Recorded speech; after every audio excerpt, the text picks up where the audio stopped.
ఈ రోజు మనతో పాటు ప్రముఖ ఆధ్యాత్మికవేత్త, ఆస్ట్రాలజర్, అలాగే లైఫ్ కోచ్ ఆర్బి సుధా గారు మనతో పాటు ఉన్నారు. వారితో మాట్లాడి మరిన్ని విషయాలు తెలుసుకునే ప్రయత్నం చేద్దాం. నమస్తే మేడం. నమస్కారం మ్యామ్, డిసెంబర్ నెలలో ఏ రాశుల వారికి ఎలా ఉండబోతుంది అంటారు? అంటే రాశి ప్రకారం మనం మాట్లాడే రాశి ప్రెడిక్షన్స్ కానీ సో ఫస్ట్ ఎప్పటికైనా సరే మనం మాట్లాడేది ఏంటంటే గోచారం మాట్లాడుకుంటాము. అంటే రాశి ఫలితాలు అంటాం తెలుగులో అనాలి అంటే. సో ఎప్పటికైనా సరే నవగ్రహాలు మూవ్ అవుతూనే ఉంటాయి, ఒక చోట ఉండవు. సో దాని ప్రకారమే మన రాశి ఫలితాలు చెప్పడం అనేది జరుగుతుంది. సో డిసెంబర్ నెలలో ఫస్ట్ గోచారం మాట్లాడి తర్వాత ఫలితాలు మాట్లాడుకుందాము. ఎప్పటికైనా నేను మొదలెట్టేది శనీశ్వరుడుతోనే మొదలెడతాను.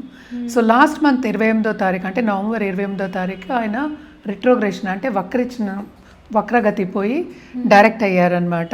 ఆయన ఏంటంటే మీనంలో ఉన్నారు. అలాగే మనం చూసామని నెక్స్ట్ గ్రహం చాలా బలమైన గ్రహం, అన్ని బ్లెస్సింగ్స్ ఇచ్చే గ్రహం. మనం ఎప్పుడు గురు గ్రహం మాట్లాడుకుంటూ ఉంటాము. గురువు ఏమో ఉచ్చ స్థితి నుంచి ఆయన మళ్ళా ఏంటంటే మిథునానికి వెళ్తున్నారు. అంటే ఏంటి, వక్రగతి పట్టి ఆయన మిథునానికి వెళ్తున్నారు అనమాట. ఎప్పుడు అది December 5th అనమాట. అలాగే సన్ అందరికీ తెలుసు, సన్ అంటే బ్రైటెస్ట్ స్టార్ అని కూడా చెప్తాము. అలాగే షైన్ అయ్యేది అదే. అన్ని గ్రహాలు మనం సూర్యుడు ముందే చెప్పుకుంటూ వస్తాం. సో సూర్యగ్రహం ఏంటంటే ధనుస్కి December 16th మూవ్ అవుతున్నారనమాట. అలాగే మార్స్ ఏంటంటే ప్రస్తుతం వృశ్చికంలో ఉన్నారు. ఆయన 6th Decemberకి ధనుస్కి మూవ్ అవుతున్నారు. అలాగే మనం నెక్స్ట్ మాట్లాడుకోవాల్సింది శుక్రాచార్య కూడా, ఆయన కూడా ఏంటంటే 20th Decemberకి మనకేంటంటే ధనుస్కి మూవ్ అవుతున్నారు. ప్రస్తుతం వృశ్చికంలో ఉన్నారు. మళ్ళీ ఇంకోటి ఏంటంటే మన బుద్ధికి ఇప్పుడు చెప్పుకుంటూ ఉంటాం. అంటే ఏంటి, బుధుడు ప్రస్తుతం ఏంటంటే తులలో ఉన్నారు. ఆయన ఏంటంటే 6th Decemberకి వృశ్చికానికి వెళ్తున్నారు. అదొకటి కాకుండాను 29th Decemberకి ఆయనేమో ధనుస్కి వెళ్తున్నారు.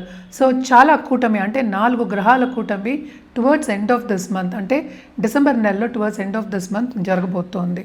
సో దాని ప్రకారం మనం చూసాము అంటే చాలా రాసుల వారికి ఎఫెక్ట్ అనేది ఉంటుందన్నమాట. అది నెగిటివ్ అవ్వచ్చు, అది పాజిటివ్ అవ్వచ్చు. మళ్ళీ మనం మాట్లాడుకోవాల్సింది రాహు ఏంటంటే కుంభంలో ఉన్నారు. కేతు ఏమో ప్రస్తుతం ఏంటంటే సింహంలో ఉన్నారు. సో ఇది గోచార రీత్యా ఈ డిసెంబర్లో ఉన్నదన్నమాట. అండ్ ఆల్సో మనం చెప్పవలసింది ఏంటంటే ఎప్పటికైనా మనం పరిహారాలు చెప్తూ ఉంటాం. ఏదైనా సరే ఎవరైనా మనకి ఎందుకు వస్తారు మన దగ్గరికి, పరిహారాల గురించే.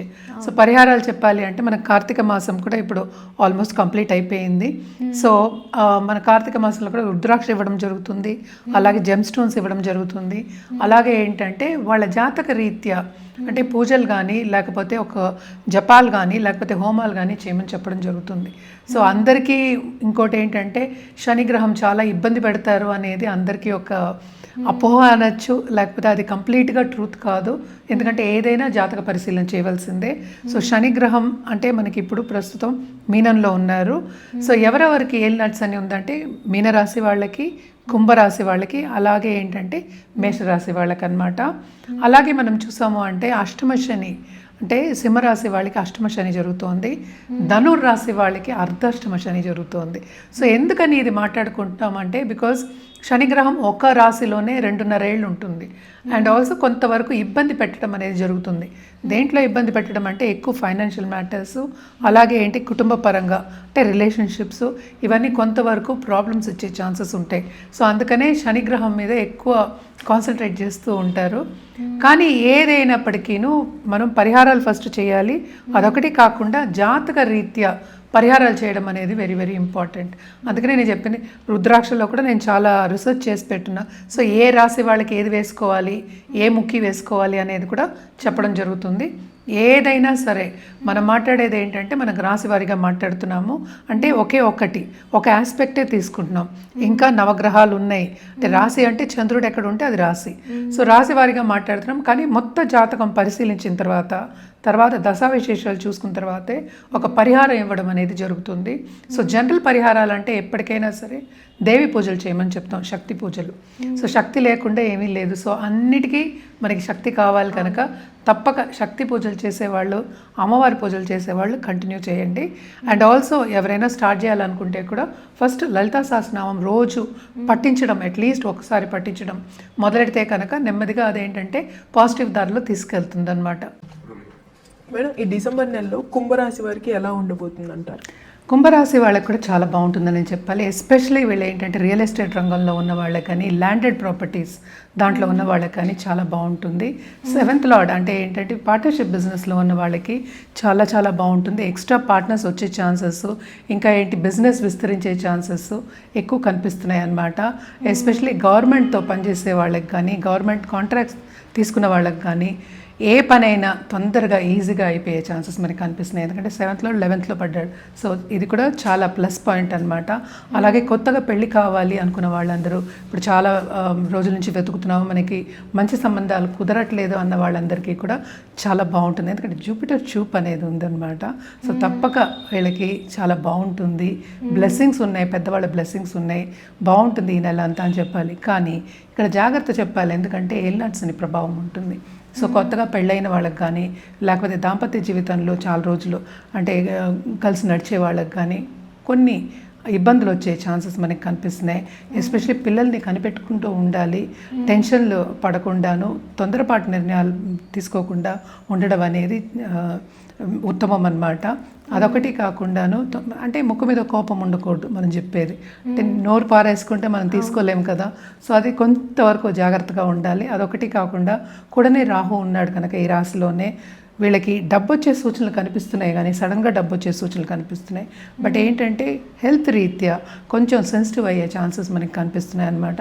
తప్పక పర్సనల్ డెవలప్మెంట్ మీద ధ్యాస పెట్టాలంటే ఏంటి, ఒక జపం చేసుకోవడమో లేకపోతే పూజ చేసుకోవడమో, అండ్ ఆల్సో ఏదైనా మెడిటేషన్ చేసుకోవడము, ఇవన్నీ చేసుకుని అలాగే ఏంటంటే టైం పాటించడం అనేది వెరీ ఇంపార్టెంట్.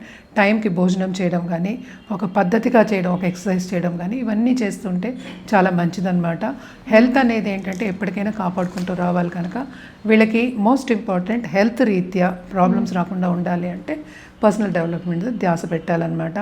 అలాగే ఏంటంటే నిరుద్యోగులు కూడా ఉద్యోగ అవకాశం వస్తుంది, కానీ ఏదైనా కొంతవరకు శ్రమ పడందే వీళ్ళకి అంత ఈజీగా ఏమీ రాదు అని చెప్పడం జరుగుతుంది. అండ్ ఆల్సో ఏంటంటే ట్రావెల్ ఇండస్ట్రీలో ఉన్న వాళ్ళకి వీళ్ళకి చాలా బాగుంటుందనే చెప్పాలి. టూరిజం మనం చెప్పేది ఎక్కడికైనా సరే ఇబ్బంది పడకుండా వీళ్ళకి ఫలితం అనేది అంటే కుటుంబ పరంగాను అటు హెల్త్ రీత్యా కొంతవరకు ఇబ్బంది పెడుతుంది. తప్పక ఏదైనా ప్రాబ్లం ఉంటే కనుక హెల్త్ రీత్యా డాక్టర్ని వెంటనే సంప్రదించడం, ఎస్పెషల్లీ స్పెషలిస్ట్ని సంప్రదించడం ఎక్స్ట్రీమ్లీ ఇంపార్టెంట్ అన్నమాట. స్పిరిచువాలిటీ అనేది తప్పక డెవలప్ అయి ఉంటుంది.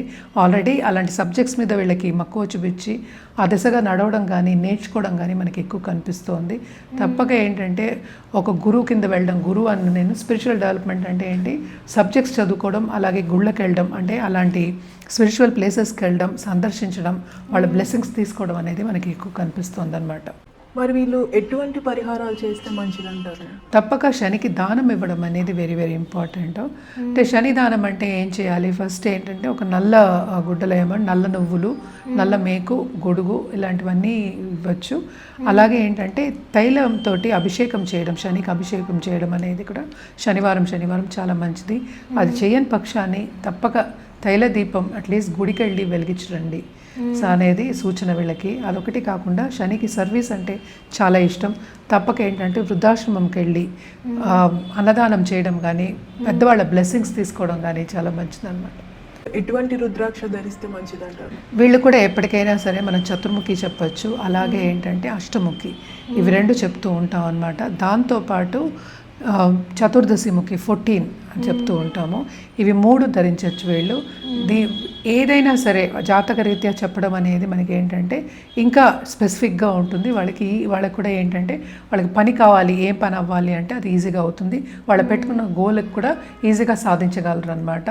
ఎప్పటికైనా సరే ఎక్కువ జాతక రీత్యానే చెప్పడం జరుగుతుంది, ప్రిస్క్రైబ్ చేయడం జరుగుతుంది అనమాట. డార్క్ బ్లూ నుంచి వైలెట్, అండ్ తప్పక వైలెట్ కలర్ వేసుకోవచ్చు వీళ్ళు.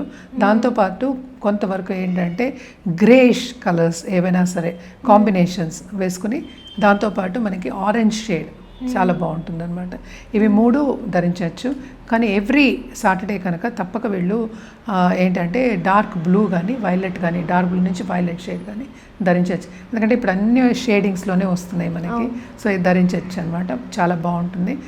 అండ్ ఆల్సో వీళ్ళు గోల్డ్ కూడా యాడ్ చేసుకోవచ్చు, ఆరెంజ్ గోల్డ్ చాలా బాగుంటుంది.